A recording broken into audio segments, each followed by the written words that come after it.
예, 김대근 선생입니다. 자, 오늘은 박일로의 선상탄이라고 하는 글을 같이 보도록 하겠습니다. 교과서에 실려있는 가사 가운데 유일한 전쟁 가사입니다. 문학적인 의미가 있겠죠. 두 번째는 또 전기가사와 후기가사의 교량점 정도에 위치하고 있는 글이기 때문에 문학적인 의미는 매우 큰 글입니다. 다시 말해서 이제 곧 수능에서 한 번쯤은 반드시 만나게 될 글이니까 정신을 차리고 공부를 해둘 만한 그런 글로 볼 수가 있습니다. 자, 글 전체의 내용은 이렇습니다. 임진왜란 때 선조 임금이 박일로라는 분을 저 부산지방의 해군사령관, 해군통주사라고 하는데요. 해군통주사로 발령을 냅니다. 그래서 부산지방에 내려온 화자가 배 위에 올라가서 저쪽 대마도를 바라보면서 외적에 대한 적개심을 보여주는 게 하나가 있어요. 자, 두 번째는 그러함에도 불구하고 나는 늙었어. 그렇지만 나는 힘써서 반드시 저 외적을 물리치고 말 거야. 무인의 기계를 이야기하는 부분도 있고요. 또 하나는 또 부산지방, 저 한양에서 떠나와서 멀리 부산지방에 있지만 임금에 대한 충성심 잊지 않았다. 당연히 그런 내용도 있고, 그래 제일 마지막 부분에 가서는 외적들에게 빨리 항복해서 같이 한번 잘 살아보자. 이제 그 얘기하면서 이야기가 마무리되는 겁니다. 전기가사에서는 정철이라는 분이 가장 중요하게 다루어지는 부분이고, 후기가사에서는 박일로의 글이 굉장히 중요하게 다루어지는데, 정철의 글과 비교했을 때 박일로의 글은 한자가 많습니다. 한자가 많고 동시에 또 인용하는 고사 같은 것들도 조선의 고사라기보다는 중국의 고사를 훨씬 더 많이 인용하는 분이라서 학생들 입장에서는 아마 공부하기가 정철의 글보다는 조금 더 어려울 수도 있습니다. 그렇지만 맥락을 한번 잘 따라오면서 공부해놓고 나면 두고두고 써먹을 글이니까 오늘 요 기회에 잘 공부해 두시면 좋겠습니다. 자, 일단 그러면 첫 번째부터 선생님 읽어나가면서 설명을 할 테니까 해석 주의하시고요. 그 다음에 또 단락별로 중요한 부분들 잘 체크해놨다가 머릿속에 잘 집어넣으시면 좋겠습니다. 자, 읽어볼게요. 늙고 병든 몸을 주사로 보내실세. 이 주사가 해군 통주사라고 하는데 벼슬입니다. 해군들을 다 가나라는, 쉽게 갑시다, 해군 사령관 정도를 이해하시면 돼요. 다시 봅니다. 늙고 병든 몸을 주사로 보내실세. 을사삼하의, 자, 연도를 얘기하는 겁니다. 뭐 을사년 여름에 이런 말이겠죠. 자, 을사삼하에 진동영에 내려오니, 진동영은 지금으로 치면 부산지방입니다.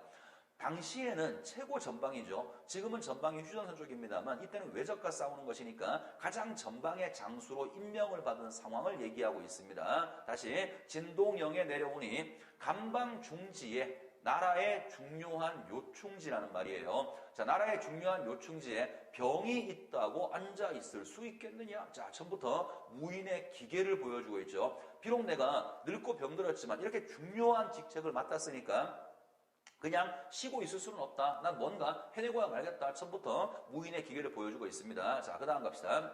일장검 비스듬히 차고, 자, 긴 칼을 비스듬히 차고 병선의 구태에 올라서, 자, 병선은 싸움배겠죠. 배 위에 올라가서 여기 진목하야. 자, 여기 진목도 한자네요. 눈에 힘을 주고 바라보다 이런 말이에요. 자, 눈에 힘을 주고 대마도를 굽어보니, 자, 외적들이 있는 대마도 쪽을 바라보니 바람을 따라 있는 황우는 원근 가깝고 먼 곳에 쌓여 있다라고 표현하고 있는데요. 자, 이 부분을 여러분 좀 눈여겨 봅시다.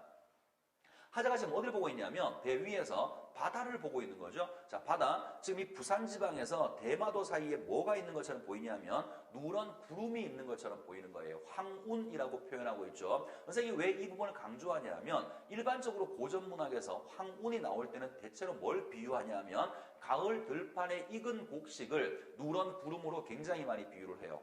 이걸도 마찬가지로 누런 구름이 쓰였는데 문제는 들판이 아니죠. 그러니까 여기서 지금 말하고 있는 누런 구름은 다른 작품과 비교했을 때 곡식이 아니라 다른 것으로 쓰였을 거라고. 자, 뭘 의미하는 거냐면 전쟁의 기운 혹은 전쟁의 긴장감을 누런 구름으로 표현하고 있는 겁니다. 반드시 잘 기억해두면 좋겠어요. 시험 문제에서는 많이 물어보는 것 중에 하나입니다.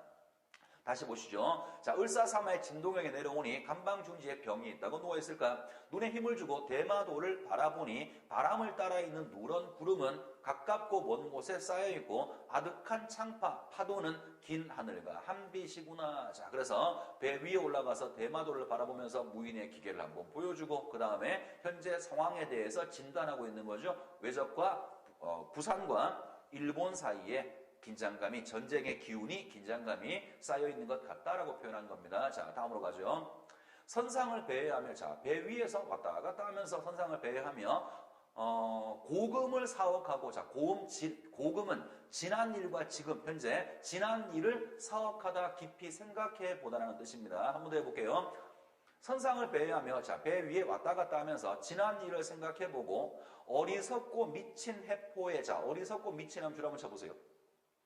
어리석고 미친 생각에 헌원시를 애다노라, 원망한다라고 표현하고 있어요. 자, 지금부터 잘 들으셔야 되는데, 지금부터 이분이 몇몇 사람을 원망할 겁니다. 자, 그 중에 하나가 헌원시라고 나와 있죠. 그런데 자기가 할 말을 시작하기 전에 뭐라고 말씀을 하고 있냐면, 어리석고 미친 생각이라고 말하고 있죠. 그러니까 이런 말이에요. 지금부터 내가 할 말이 내가 생각해도 어리석고 미친 생각인 걸 안다라는 말이야. 알고 있음에도 불구하고, 그럼 왜 이런 말을 하느냐? 그게 포인트겠죠.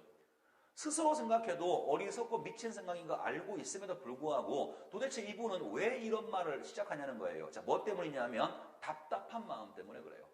지금 이 상황을 외적을 빨리 때려 부셔야 되는데 저놈의 외적을 해결할 방법이 마땅히 떠오르지 않아. 그러니까 그 답답한 마음 때문에 어리석고 미친 생각인 걸 알고 있음에도 불구하고 지금부터 세 명의 인물을 원망하게 될 겁니다. 그 중에 첫 번째가 헌원시라는 분이에요. 중국의 황제입니다. 중국이 옛날에 황제로 알려져 있는 분인데요. 배를 만들었다고 알려져 있는 분입니다. 일단 읽은 다음에 부연 설명하겠습니다. 헌원시부터 다시 한번 보시죠. 어리석고 미친 생각에 헌원시를 애달아 하노라. 헌원시를 원망하노라. 대양이 망망하여, 자, 바다가 매우 커서 대양이 망망해서 천지에 둘러싸고 있는데 진실로 배가 아니라면 풍파 만리밖에, 자, 파도치는 이 먼 길을 어느 사이가, 어느 오랑캐가 엿볼 수 있었겠는가? 무슨 일을 하려고 배 못기를 비록했는가? 자, 배 못기, 배 만들기라는 뜻입니다. 그러니까 헌원시를 원망하는 첫 번째 이유가 나왔죠.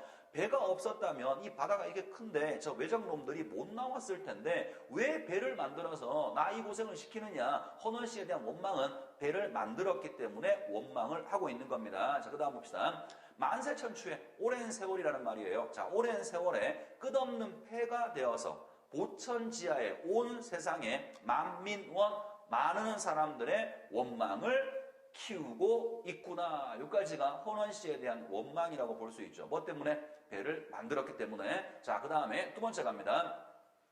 어즈버, 이런 말이고요. 어즈버, 깨달았으니 진시황의 탓이로구나. 진시황 동그라미 치시고요. 두 번째 원망하는 대상입니다. 깨달았으니 진시황의 탓이로구나.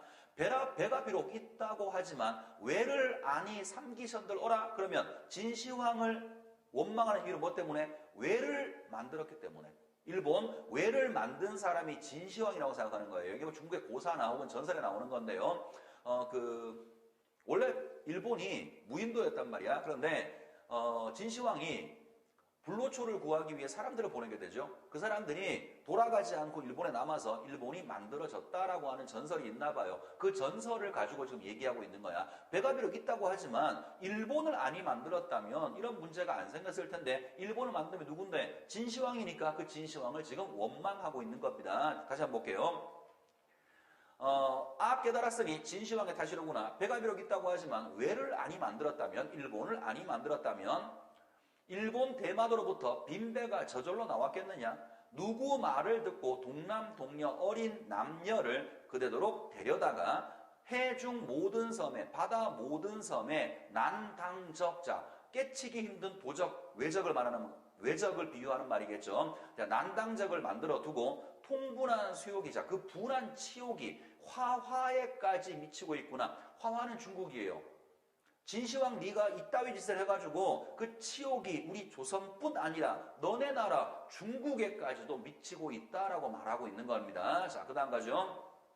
장생불사약, 자, 오래 살고 죽지 않는 약을 얼마나 얻어서 만리장성 높이 쌓고 몇만 년을 살았단 말인가. 남들처럼 죽어갔으니 유익한 줄 모르겠다. 그러니까 진시황 네가 쓸데없는 짓 해서 왜를 만드는 바람에 이 모양 이 꼴이 됐다고 진시황을 원망하고 있는 겁니다. 자, 그 다음에 세 번째로 가죠. 어즈버 생각해보니까 서불 등이 괘씸한 놈이구나. 자, 서불은요 진시황한테 불로초가 있다고 꼬드겨서 사람들을 데리고 돈을 많이 받고 불로초를 찾아 떠난 사람이에요. 근데 이 사람이 결국은 못 찾죠. 돌아가면 죽을 거 아니야. 그러니까 돌아가지 않고 일본에 남아서 일본에 시조가 된 사람이라고 이해하시면 돼요. 그러니까 외를 만든 건 진시황이지만 진시황을 꼬드겨서 일본에 남아서 일본의 시조가 된 놈이 서불이니까 이제 이 사람을 또 원망을 하게 되는 거예요. 다시 읽어볼게요. 자, 생각해보니 서불 등이 괘씸한 놈이구나. 인신이 되어서 신하가 되어서 망명을 해서야 되겠는가? 신선을 못 보았다면, 다시 말해서 불로초를 구하지 못했다면, 십계나 돌아갔으면 주사의 이런 시름, 자, 주사 누구? 통주사, 화자 얘기하고 있는 거예요. 나의 이런 걱정은 전혀 없게 생겼을 텐데 여기까지가 자기가 생각해도 어리석고 미친 생각인 거 알고 있지만 답답함 때문에 헌원씨와 진시황과 서부를 원망하는 이야기가 나온 겁니다. 자, 다음 가지요. 두어라 기왕 불구다 다 지나간 일이라는 거예요. 생각해보니까 두어라 다 지나간 일이다. 일러서 무엇하겠느냐 말해서 무엇할까? 속절없는 시비 옳고 그름을 후리쳐 던져두자. 잠사 각오하니자 깊이 생각해보니 내 뜻도 고집이구나. 어떤 뜻? 헌원씨가 잘못됐어. 진시황이 잘못됐어. 서불이 잘못됐어. 그 모든 것들이 전부 다 생각해보니까 내가 생각해보니까 내 그 생각이 고집인 것 같아 이렇게 말하고 있는 거고요. 자, 그 다음 황제 작주거. 황제가 작주거 배를 만들었어. 황제 누굴까요? 헌원씨를 얘기하는 거예요. 자, 그 헌원씨가 배를 만든 것이 잘못된 줄 모르겠다. 잘못된 줄은 아니라는 거죠.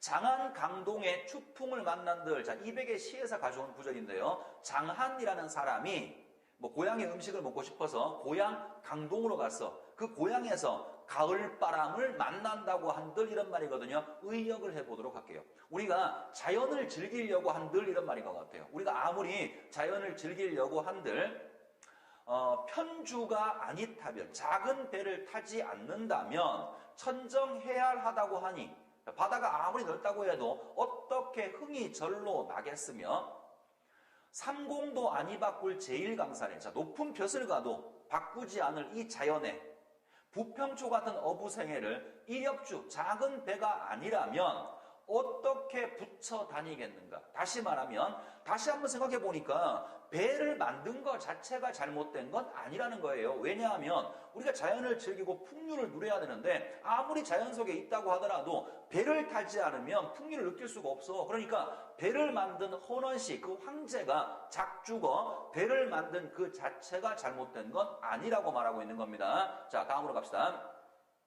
이런 일을 보건대. 자, 이런 일을 생각해 보건대. 배를 만든 제도야 지묘한 듯 하지만, 자, 배를 만든 그 일은 굉장히 훌륭한, 잘한 일이라고 생각이 되지만, 어찌하여 우리 물은 나는 듯한 판옥선을 밤낮으로 비스듬히 타고, 자, 이제 원래 중국에서 옛날에 배를 만들었을 때는 자연 속에서 풍류를 즐기는 수단이야. 그런데 생각해보니까 우리 조선도 지금 배를 타고 있는 거 아니야. 그런데 왜 우리는 그때와 다르지? 자, 그 얘기 할 겁니다. 다시 볼게요. 어찌하여 우리 물은, 우리 조선의 바다는 나는 듯한 판옥선, 자, 판옥선은 싸움배를 얘기합니다. 배는 배인데 싸움배예요. 나는 듯한 판옥선을 밤낮으로 비스듬히 타고 인풍영월하되, 자, 자연 속에 있지만 흥이 전혀 없는 것인가? 석일 주중에는, 자, 지난날 과거 중국에서 과거 배 위에는 배 반이 낭자해서 술과 안주가 넘쳐났다는 말은 흥이 넘쳐났다, 풍류가 넘쳐났다 이런 말인 것 같아요. 자, 과거 배 중에는, 과거 옛날에 중국의 배에서는 술과 안주가 넘쳐나더니 금일 오늘날 우리의 주중에는, 우리의 배 위에는 대검장창, 칼과 창밖에 없는 것이로구나. 한 가지 배이지만, 자, 똑같은 배이지만 가진 바가 서로 다르니 기간 우락이 서로 같지 못하구나. 즐거움과 걱정이 서로 같지 못하구나. 그래서 석일과 금일, 과거와 현재를 지금 대비하고 있는 그런 구절로 볼 수가 있습니다.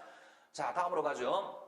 시시로 머리를 들어, 때때로 머리를 들어서 이런 말입니다. 때때로 머리를 들어서 북진을 바라봐서, 자, 진짜 별 진짜네요. 그죠? 그러니까 북진이니까 북극성이겠네. 하늘에 하나밖에 없는 거. 임금을 상징적으로 보여주는 걸 겁니다. 그래서, 자, 때때로 머리를 들어서 북진을 바라보며 상시 노루, 상시에 항상 흘리는 노루 늙은이의 눈물이죠. 그럼 이 눈물 속에는 뭐가 함축되어 있는 거냐면 임금을 생각하는 마음, 연군지정 혹은 나라를 걱정하는 우국지정이 함축되어 있는 눈물로 볼 수 있겠죠. 자, 상시 흘리는 늙은이의 눈물을 천일방 하늘의 한 구석에 떨어뜨립니다. 오 동방의 문물이, 자, 우리 조선의 문물이 한나라 당나라에 지겠냐마는 국군이 나라의 운수가 불행해서 해추 흉모, 자, 바다 가운데 있는 흉악한 물이에요. 외적을 얘기하는 겁니다. 해추 흉모에 만고수 오랜 세월 동안 치욕을 안고 있어 100분의 한 가지도 못 씻어 버렸거든. 자, 잠깐만요. 잠깐 스톱하고 다음으로 넘어갈게요. 여기 지금 이분이 우리 조선을 얘기할 때는 이렇게 말하고 있죠. 오 동방의 문물이 한나라 당나라에 질까? 우리가 한나라 당나라의 문물만큼은 돼. 자부심 보여주고 있는 거죠. 조선의 문물에 대해서는 자부심을 드러냅니다. 동시에 반대로 일본에 대해서는 굉장히 비하해서 표현해요. 물론 뭐 같이 싸우고 있는 적이기 때문에 이해는 됩니다만 쓰시는 말투를 보면 외적이라는 말도 쓰지 않죠. 바다 가운데 흉악한 물이 아직 안 나왔습니다만 지새끼와 같은 물이 뭐 이런 식으로 항상 일본 외적에 대해서는 비하하는 표현을 쓰고요. 조선에 대해서는 좀 뭔가 이게 자부심을 드러내는 그런 표현을 쓰는데 지금 우리가 봤던 그 오동방 문물 그 부분에서 자부심을 표현하고 있는 거고 해추흉모 이렇게 부르는 부분에서는 일본에 대한 외적에 대한 비하감 그런 것들이 드러나 있다라고 말할 수 있겠죠. 자, 한번 더 읽어보고요. 다음 넘어가겠습니다. 때때로 머리를 들어서 북진을 바라보며 항상 흘리는 늙은이의 눈물을 하늘 한 구석에 떨어뜨립니다. 우리 동방의 문물이 한나라 당나라에 지겠습니까만 나라의 운수가 불행하여서 바다 가운데 흉악한 무리에 오랜 세월 동안 치욕을 안고 있어 100분의 한 가지도 못 씻어 버렸는데 이 몸이 무상한 신하가 되어서 변변치 못하다 능력이 없다 이런 말이에요. 자, 내가 변변치 못한 신하가 되어 있다가 궁달의 길이 달라. 자, 궁달의 길은 여러 가지 해석이 되는데 일반적으로는 임금과 신하의 길이라고 얘기를 하거든요. 그래서 지금 이 사람은 부산에 와 있잖아. 그지? 그래서 임금과 신하의 길이 서로 달라서 못 모시고 늙어가지만 비록 임금 곁에 있지는 않지만 우국단심이야. 나라를 걱정하는 충성스러운 마음이야. 어느 사이에 잊었겠는가. 저기까지는 자 비록 내가 임금 곁에 있지 않지만 여전히 충성심 가지고 있고 항상 나라 걱정을 하고 있다라고 밝히고 있습니다. 자 다음 단락까지요. 강계 겨운 장기, 자 분한 마음에 겨운 장한 기운 이런 말이에요. 자 분함에 겨운 장한 기운은 노당 입장 나이가 들수록 오히려 더 강해지지만 조그마한 이 몸이 병중에 들어있으니 설분신원 분한 마음을 씻는 것을 복수하는 것 분한 마음을 씻는 것이 어려울 듯 하지만 여기까지는 회의감이 드러나 있죠. 외적에 대한 마음속의 분노는 나이가 먹을수록 점점 커지고 있어. 근데 문제는 나이가 먹을수록 점점 병들어가고 내가 별로 능력이 없는 사람이기 때문에 이러한 원한을 내가 갚을 수 있을까라고 생각하는 거죠. 회의감을 보여주고 있는 겁니다. 자, 한번 더 보세요.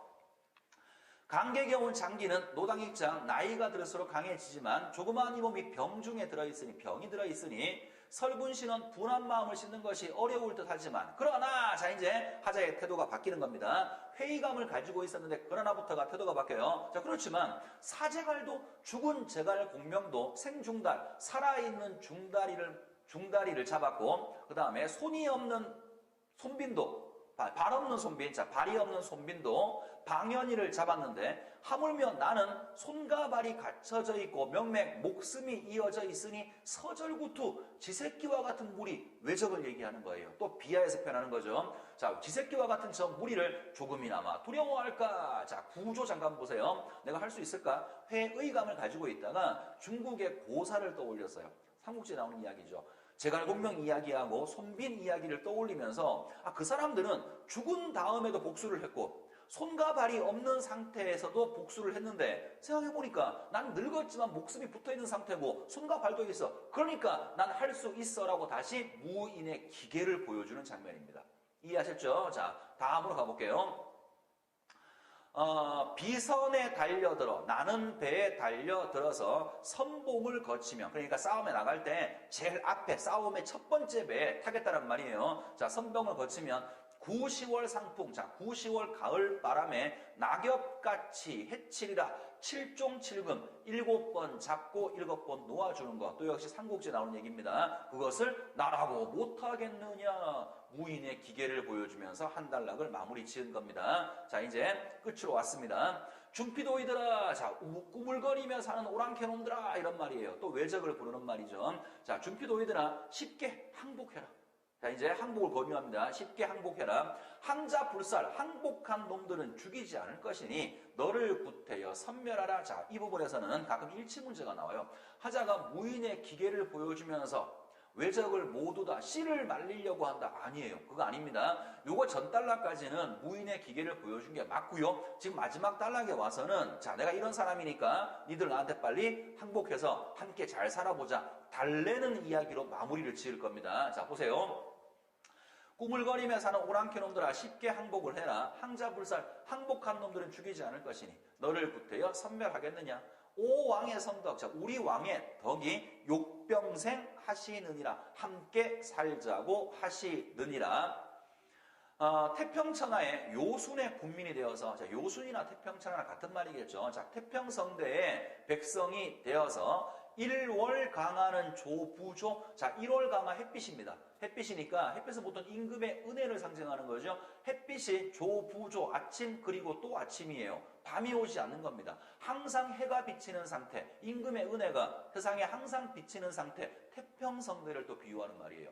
1월 강하는 조부조라는 말은 자, 또 태평성대를 비유하는 말로 볼 수 있습니다. 자, 1월 강하는 조부조하였거든 전선을 타던 우리 몸도 고깃배를 타고 추월 춘풍 높이 베고 가을바람 높이 베고 누워서 성대 해불양파를, 성대 태평성대고요. 해불양파 마찬가지로 파도 치지 않는 것이니까, 바다에 파도가 치지 않는 것이니까 태평성대를 비유합니다. 자, 이런 태평성대를 함께 누려볼까 하노라. 그래서 제일 마지막에서는 외적에게 항복을 권유하면서 태평성대를 함께 누리자라고 회유하면서 글을 마무리 짓고 있는 거죠. 자, 이걸 아마 처음 보시는 분들은 조금 생소할 수 있습니다. 그렇지만 서두에 말씀드린 것처럼 분명히 한번 만나게 될 글이니까 요 기회에 제대로 한번 잘 공부해 두시면 두고두고 써먹을 겁니다. 자, 수고 많았습니다.